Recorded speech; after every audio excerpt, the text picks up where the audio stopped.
The first book of Samuel, often abbreviated as 1 Samuel, is a key historical and theological text within the Old Testament of the Bible. It chronicles the establishment of Israel's monarchy and marks the transition from the period of the Judges.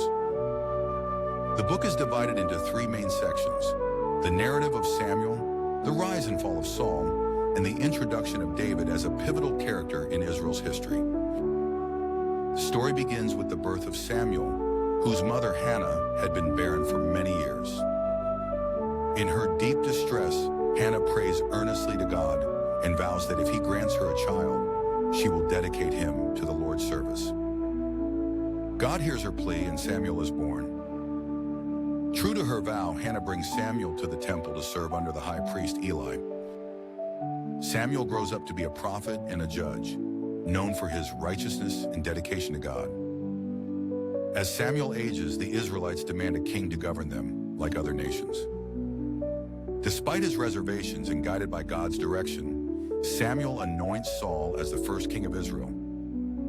Saul initially appears to be a promising leader, but his reign is marred by disobedience to God's commands. His impatience and disregard for divine instructions lead to his downfall. God instructs Samuel to anoint David, a young shepherd, as Saul's successor.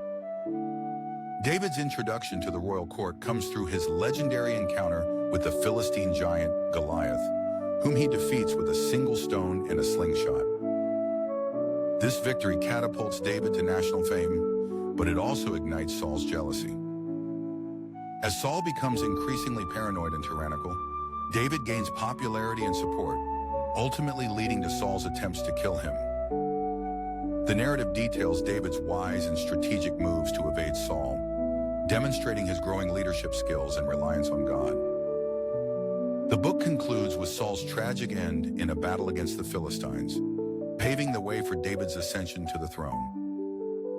The overarching themes of 1 Samuel include the sovereignty of God, the dangers of pride and disobedience, and the qualities of true leadership.